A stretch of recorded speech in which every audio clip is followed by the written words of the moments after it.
Hi, I'm continuing on with part 2 of the foreword to Esoteric Astrology, book by Alice A. Bailey. This is, again, just the end of the foreword that I kind of ended abruptly. My apologies, because I had an ocular emergency. My eye was burning from something, probably some oil that I had on it. Reading the back just to get kind of back in the groove of things. The back of the book says, from the point of view of esoteric psychology, evolution is the evolution of consciousness, by which the embedded fragment of the soul within the personality progressively identifies its spiritual source and becomes at one with it. All right, jumping back in here.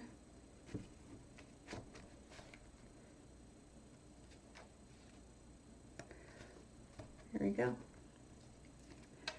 Here I am fulfilling my intention to write a book on the subject of the seven rays. This topic has always been of real interest for students, but about these rays little is known. We know from the secret doctrine that they are the building forces and the sum total of all that is in the manifested universe, but their effect in the human kingdom and their essential quality in nature remain as yet a mystery. It will be necessary for me to avoid the cosmic note, if I may so call it, for I seek to make the information of practical value to the student and to the intelligent reader. I shall therefore approach the subject entirely from the standpoint of the human family and deal with the subject in terms of psychological values, laying the foundation for that new psychology which is much needed, and so dealing primarily with the human equation. What I have to say will be a commentary upon an expansion of the words found in the poem of the Secret Doctrine, that all souls are one with the Oversoul. So again, this part of the foreword was just talking about how the literature of Alice A. Bailey, there's actually a intention, like a magical intention that I outlined, the three magical intentions that the author embedded, the Tibetan embedded into the writing of these books, a series of books by Alice A. Bailey, which are teaching the ageless wisdom, because they were students of Theosophy. Theosophy is the occult study, or the study of a blending of modalities. So they study all the different religions and all of the different ancient practices, whether they're magical or just, like I said, a religious spirituality, essentially, and they combine them, the different aspects. And now it's using the world of psychology and bringing it to a science. There is what is known as a group of world servers who are selected by the hierarchy to work through them to manifest the great plan on earth, is what it's all about. It sounds really airy-fairy, but this is practical, and it's explained, and it always makes me think that someone sat down and outlined all of this information. And we live in a world where there are haves and have-nots. Is it not true? And certain people know certain things. That's why Wallace D. Wattles wrote in his book that there is a science to getting rich, there is a science to being well, and there is a science to being great. And it just has to do with the fact that certain people do things in a certain way because they are privy to certain information. So, like the Tibetan says a little bit later here, if we could absolve ourselves of our judgments and our critiques of the content before we even delve into or get the whole goodness of it, then we might do ourselves a service of learning something that we did not know, which someone else may know, which may have aided them in getting to where they are. So if where we are is not exactly where we want to be, in my humble opinion, I think that it is worth looking into expanding and learning more. Create some space in our mind. We can get rid of some of the gunk and clutter and make room for some good new things to come in. So continuing on, we shall from the outset, well, let me get a sip of tea first, I'm sorry. Oh, that's delicious. But it burned me. We're not going to have any bloopers here. I don't want to end abruptly with a burnt tongue or burning eye, so I'm just going to focus. There's not much to go. We shall from the outset accept the fact of the soul. So this is one of those things that it's asking you to make an agreement upon or to take a more relaxed stance upon. We're going to take the opinion that we accept that the soul is a fact. We shall not consider the arguments for or against the hypothesis of there being a soul, universal, cosmic, and divine, or individual and human. For our purposes of discussion, the soul exists, and its intrinsic reality is assumed as a basic and proven principle. Those who do not admit this assumption can, however, study the book from the angle of a temporarily accepted hypothesis, and thus seek to gather those analogies and indications which may substantiate the point of view. To the aspirant, and to those who are seeking to demonstrate the existence of the soul, because they believe in its existence, this expression of its laws and tradition, its nature, origin, and potentialities will become a gradually deepening and experienced phenomena. What I indicate and the suggestions I make will, I forecast, be demonstrated in the scientific sense during the coming Aquarian age. So again here it's saying that he anticipated when writing this that those who do take the wisdom, the ageless wisdom, from a perspective, again he says not accepting anything at face value, but just investigating it, testing it, and applying it in your life, which is the only way, he says, to make the wisdom a living thing. He says he anticipates that it's going to be demonstrated in a scientific sense during the Aquarian age, which is the main issue right now, is people say that spiritual things cannot be proven. And I kind of laugh at that notion at this point, because it absolutely can be proven and tested and replicated and duplicated and acted out. It just simply hasn't been. So that doesn't mean that it's not something that can be a matter of science. It simply hasn't been empirically studied. In some cases, certainly it is being, like Dr. Joe Dispenza is doing some great work on spontaneous remissions and doing deep meditations with large groups in a program where they test their ability to heal themselves, ability to have spontaneous spiritual, again, remissions, because he studied work on the placebo effect, and he does brain science, brain mapping. He puts these things on their heads and maps out different parts of their brains that are illuminated when they go into deep realms of the meditation. And he has certain music with intonations, and at the same point in different of these programs, each person that has had a breakthrough has had it at a regular occurrence, at a regular point in his ongoing, programs. So it's becoming science. So it's becoming less of an excuse for certain people, I guess you could say. Sorry about that. Science will then have penetrated a little further into the field of intangible yet real phenomena. It will have discovered, mayhap it has already made this discovery, that the dense and concrete do not exist. It will know that there is but one substance present in nature in varying degrees of density and of vibratory activity, and that this substance is impelled by urgent purpose and expressive of divine intent.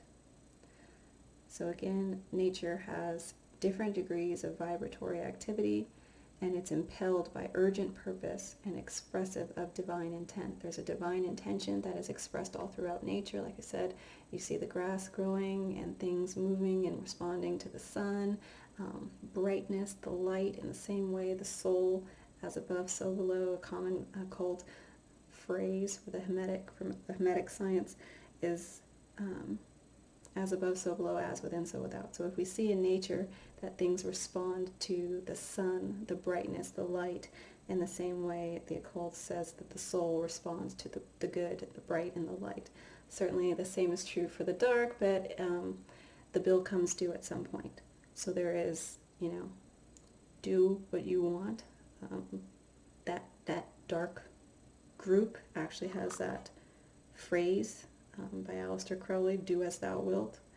But it doesn't give you the full picture because the bill does come through. There are universal laws in place, and you can kind of, it's like a kid with a candy in the candy jar. You're going to get away with certain things to a certain extent, but the bill comes due. Sorry, eating blueberries. Forgetting to turn off the sound on my phone. I'm really not prepared to do this. I just got an alert on my phone that said, see how much you can push yourself, see how far you can push yourself today. I just finished doing a lot of other stuff. And let's see how far we can get in this and see if we can knock it out. So please bear with me. Thank you. We shall seek to avoid as far as possible those loose generalities which are so distressing to the academic and critical mind, and in which the mystic finds such relief and joy. I will, however, ask those who study this treatise to reserve their opinion and to come to no crystallized judgment until the entire proposition has been presented to them, and its outlines have been clearly sensed and its detail somewhat elaborated. It will be necessary for us to introduce the subject on a wide basis and to link the individual with the general, and this may at first seem too vast a theme, too speculative a presentation, and too misty and vague an outline. Again, he's saying to the academic, these theories of the universal and the cosmic and consciousness and the hyper and this oversoul and all these things might be a little bit too vast. But he says just hold on and reserve your opinions until the whole subject is studied, if you might, because this situation cannot be avoided. For the argument, as must be the case in all truly occult work, must be considered from the universal to the particular, from the cosmic to the individual. Men are as yet too interested in the particular and the individual to find it easy to apply the same interest to the greater whole in which they live and move and have their being. Nor do they, at this time, as a general rule, possess that inner mechanism of thought and that intuitive perception of truth which will enable them easily to grasp the significance of that which underlies the symbolism of words, or to see clearly the subjective outline under the objective form. But the effort to understand carries its own reward, and the attempt to grasp and comprehend the soul, cosmic, universal, planetary, and individual, leads inevitably to an unfoldment of the mental apparatus, with a subsequent development of the as yet quiescent brain cells, which must eventually produce a coordination of the thinking faculty and resultant illumination. So that right there is another beautiful intention that is embedded in the words. It's just like dropping some beautiful cosmic magic on the reader to say that your effort to attempt to grasp and comprehend the soul and these teachings, the ageless wisdom as they call it, will lead to an unfoldment of your mental apparatus, your ability, again, that magical intention to increase your ability to learn with speed and to increase your ability to comprehend your mental competency as you read. Because, again, the masters, the mentors, are looking for students who are earnest, sincere, and responsible so that they can do the work, because they're going to be let free in the next coming age to work with freedom and power. So you learn this stuff, you'll become very free, very powerful, and therefore they want to make sure that you are sincere, that you are earnest, and that you are responsible, that you will apply this teaching, that you will do the diligence, that you will give and continue to give effort to grasp and to comprehend. And it says that you will, your efforts will carry a reward. The nature of our septenary universe must be considered, and the relation of the threefold human being to the divine Trinity must be noted. A general idea of the entire symbolic picture is of value. Each student, as he takes up the study of the rays, must steadily bear in mind that he himself, as the human unit, finds his place on one or other of these rays. The problem thus produced is a very real one. The physical body may be responsive to one type of ray force, whilst the personality as a whole may vibrate in unison with another. The ego or soul may find itself upon still a third type of ray, thus responding to another type of ray energy. So just to back up slightly, as he's talking about the nature of our septenary universe, again, septenary being seven, being divisible by seven, so the 7 rays is what it's referring to here in our universe, because the 7 rays, as it says, this treatise is going to explain, it explains the sum total of all that is in the manifested universe. And we're going to learn that its effect on humankind. The 7 rays that each of us we break down to as a person, as an individual, then in the threefold human being. So the threefold human being it's talking about is the physical body, the personality, and the ego or soul. And so those 3 aspects of each of us are then influenced or sit upon each of those different rays, and is each in its way affected by the energies of those different rays. So he's saying the student should keep that in mind as they read, because you're basically channeling this information through your own special filter, and that filter is so exact and so devised up, unique to you and your perspective, that if you want to do the real, sincere, earnest work and be responsible, you should keep it in your mind, understand that you do have that ray bias that it's going to teach us about. So again, I'll just read the whole paragraph again. Hopefully it's more clear now. The nature of our septenary universe must be considered, and the relation of the threefold human being to the divine Trinity must be noted. A general idea of the entire symbolic picture is of value.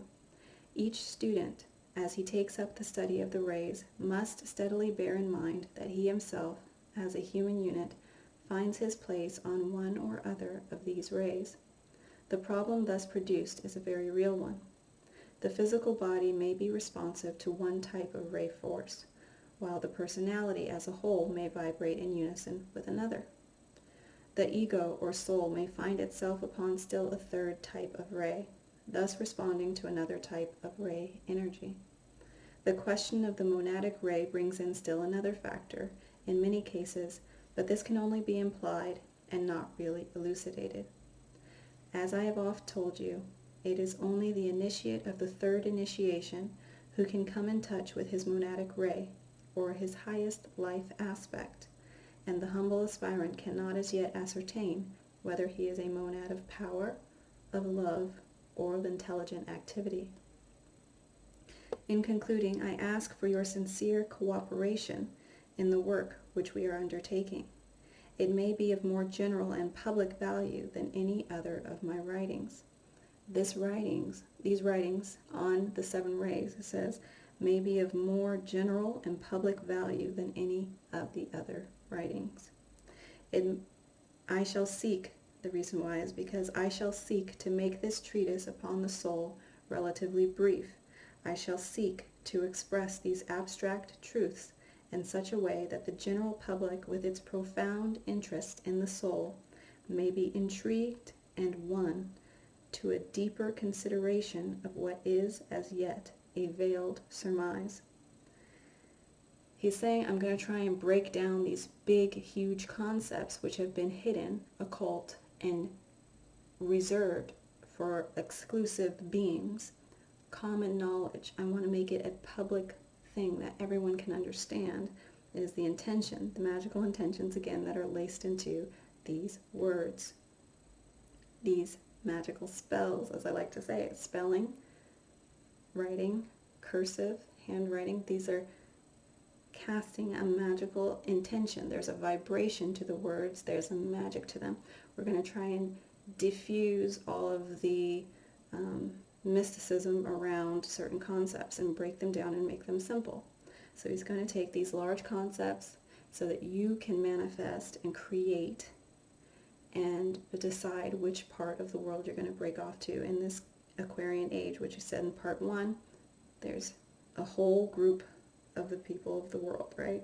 2/3 are going to walk on the path and manifest and usher in the new age of prosperity, the new psychology that he talks about, and then 1/3 is going to stay behind and do what they gotta do because they're on a different paradigm or wavelength, and that's okay. But you just decide who you want to be and understand that this is available to you.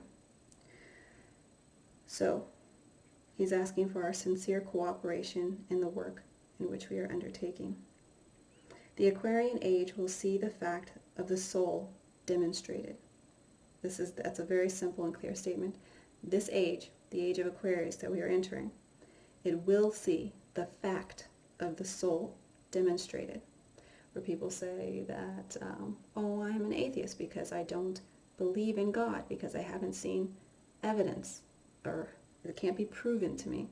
He's saying the Aquarian age will see the fact of the soul demonstrated. This is what the group of world servers, the activity that they are being initiated into, coming into rapport with the masters or the mentors, like the Tibetan, in order to learn how to do that, to be of service, to bridge and manifest the plan, which is essentially a form of heaven on earth, which is essentially, because again, this is an incorporating all religions, but it's not a religion, it's a way of life in which we dissolve or release old paradigms of that have manifested a lot of suffering, and the ability for a mass psychology to be manipulated. So this is introducing a new psychology of humanity where we are empowered and so forth.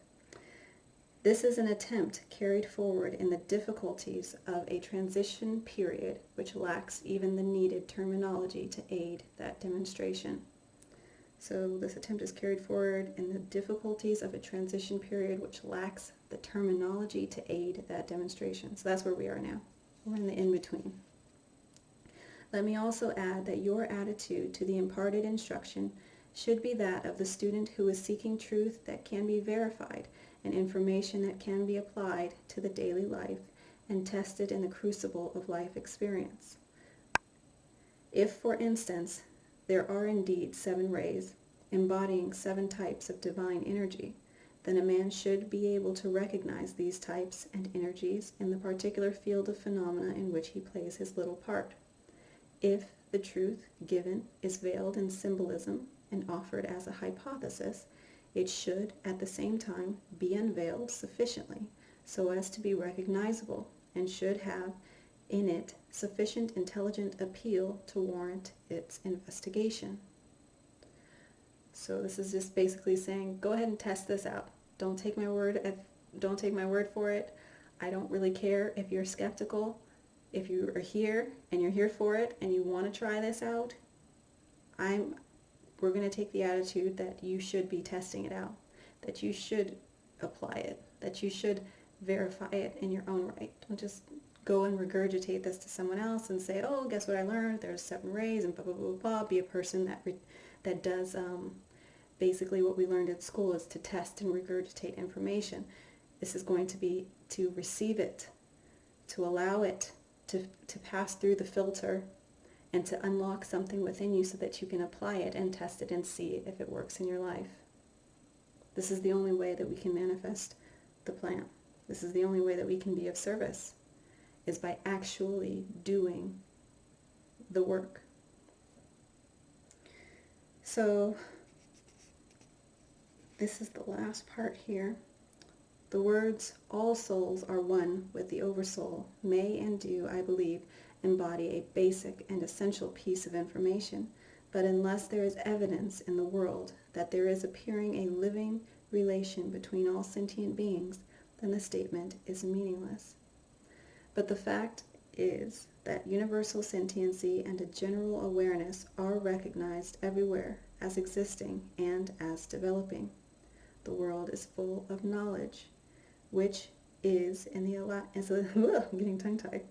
The world is full of knowledge, which is, in the last analysis, sentient response to conditions which exist by minds which are developing but are not fully developed. It is becoming gradually apparent that under diversity lies a basic unity, and that our awareness is right and true and correct insofar as we can identify ourselves with this unity. It's talking about the breaking down of all of this separation and division and these ideas, these notions of the ability to compete and thrive over another with all of our trickery and our deceptive nature, because we are only fooling ourselves because we are all connected. And so we see, like I said, the bill comes due. When we continue to operate on that paradigm, we understand that the world around us is slowly in a state of decay. If we were on the right path, if we had it all figured out, I think the world would reflect a much better narrative than it is right now. Division is not the answer. United we stand, divided we fall. These sayings exist for a reason, but what you'll find is the people who, the architects of this paradigm, created those statements and delivered them to us and gave us them as like a badge of who we are. And we say, yeah, we're the United States, for example. But are we? Do we do so many things that are divisive and divide us and separate us? And they knew this because in the undertones of what they delivered, there was their own version of a spell, which was, divide and conquer. United you stand, but divided you fall. So we are going to aim to divide you. And you are going to reinforce that division through your own narratives that you play out based on whatever ray influences that you are susceptible to. So we are influenced by these 7 rays. Each of us has a different ray type that we're on, which we're going to learn through this book. It affects the threefold part of the human, which is the human body, our physical body, our aura, and everything that entails, our personality that we make up, and then the ego or the soul within that. So threefold effects of different ray types and all these influences that we're inundated with on a regular basis. And this is going to help us to understand that so that we can unlock it. And the intention of the author is to take all of that and make it so simple. Make it much more simple than it sounds. Because it truly can be simple. And it can be learned and tested and proven.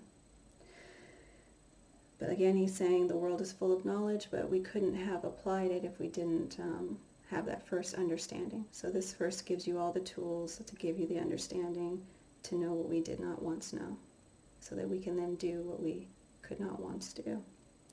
In closing, may I beg all of you to go forward.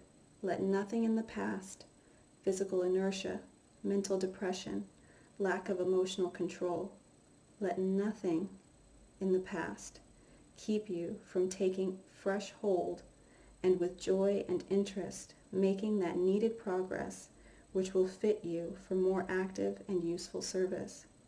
That none of you may be hindered by the past or by the present, but may live on as an onlooker is the prayer, constant and believing, of your teacher, the Tibetan. So that's the end of the foreword. Again, the goal and the purpose of this work is to bring in initiates into the work.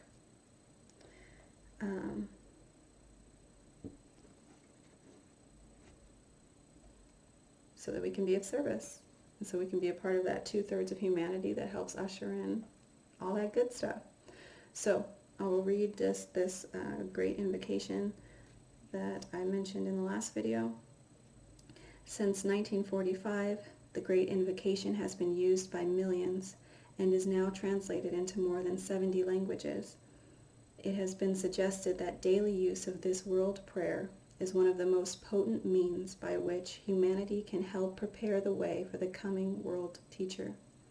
Many religions believe in a world teacher, a coming one, knowing him under such names as the Christ, the Lord, Maitreya, the Imam Mahdi, and the Bodhisattva, and these terms are used in some of the translations of the Great Invocation.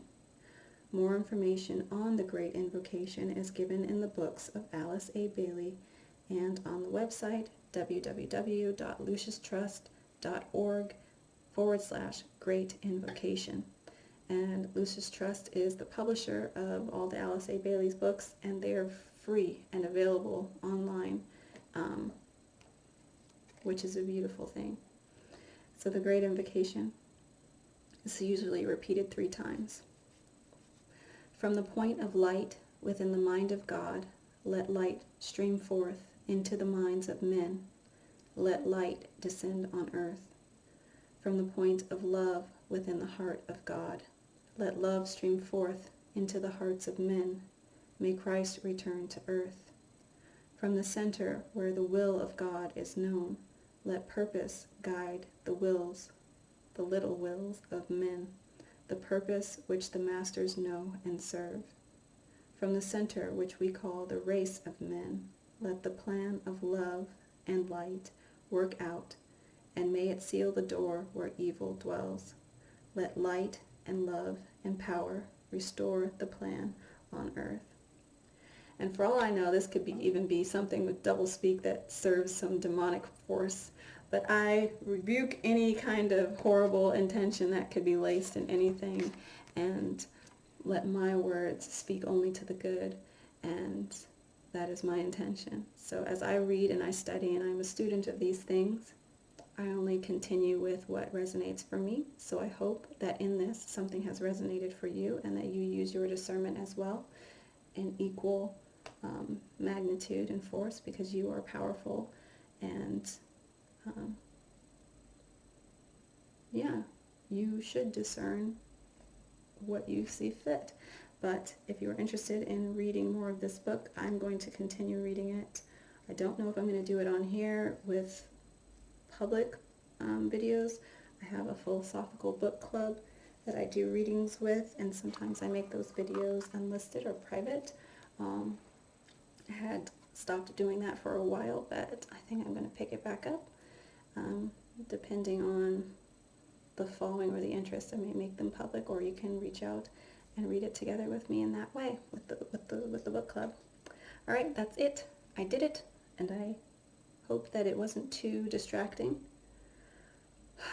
Thank you, and I will see you in another video. Take care.